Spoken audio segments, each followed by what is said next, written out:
flying in the US is still one of the safest forms of transport. So we have seen an increase in media scrutiny, as well as there have been increases in aviation safety incidents. They're not quite accidents yet. I mean, we did have the crash in DC at the start of the year.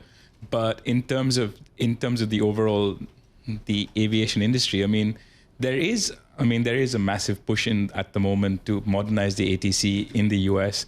The FAA, like Sean Duffy. What's the ATC? Air traffic control. Got it. So there is a massive push to sort of upgrade that. I mean, because we had those outages in Newark, we've seen sort of issues with air traffic control staffing. So there are safety issues in terms of just the air traffic control system and how it's managed.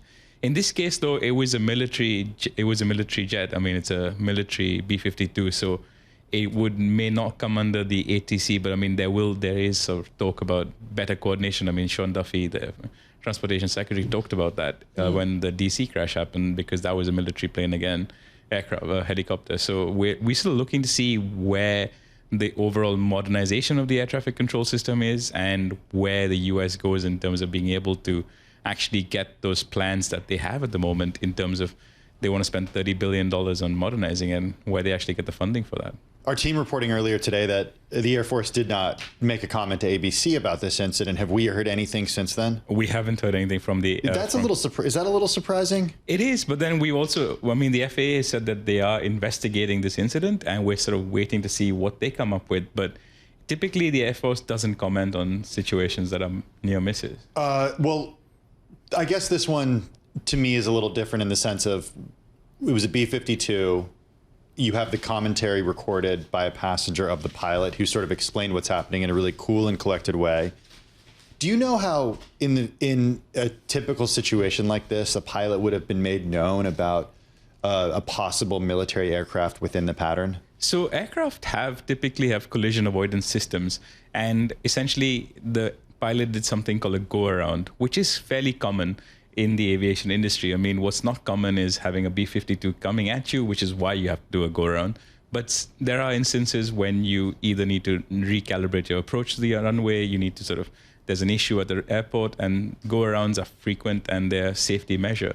But in this case, it does put the entire system under scrutiny in terms of what's really going on with the aviation safety and air traffic control systems in the US. Well, that's what kind of gets me, is like, how does a Delta jet get so close to a B-52 bomber? Like, I understand that these go-rounds and things happen, but I'm assuming that there is usually great coordination and communication. There definitely is. So this was like something didn't happen that was supposed to. Exactly, and that sort of explains why the pilot was apologizing for that, because it obviously caught him by surprise, caught the air traffic control by surprise. And so we will hear more from the FAA once they do this investigation, and hopefully we'll know what really went wrong there. This is like your world. What are you thinking? I heard this and I was like, I was pretty shocked to see this video and hear the commentary from the pilot. It also comes at a time where we're just getting this, it seems like a steady drumbeat, and I don't know if it's actually happening more frequently, but it kind of started at the beginning of this year with the tragedy at Reagan National. And then we had a lot of reports of near misses. We had some close calls on runways. Is it just that social media is around so we can hear the pilot make this announcement and it's played over and over again in the news media?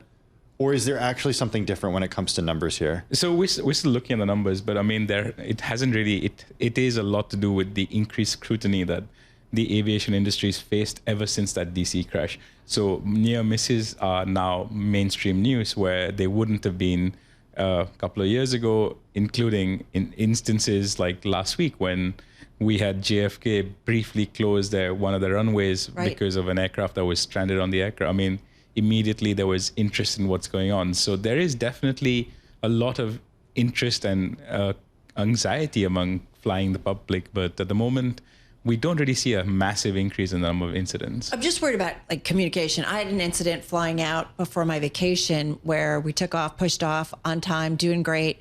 And then we ended up sitting for 2 hours on the runway. Now, we were told, and again, this is just what an flight attendant said, but that there was actually either the president or part of his administration that were landing in Newark and they weren't planning on it. And it just, to me, sends, I know things happen, but it just sounds like some miscommunication just quickly. I mean, I don't know how to feel this real quickly. I mean, it is. I mean, obviously there is greater scrutiny. I mean, you wouldn't have thought much of it if it was happening in the past and if it hadn't happened after all these aviation safety incidents we've read about, we've written about, and we've sort of seen playing out. So I think there is definitely much more that you notice about flying now than you did previously.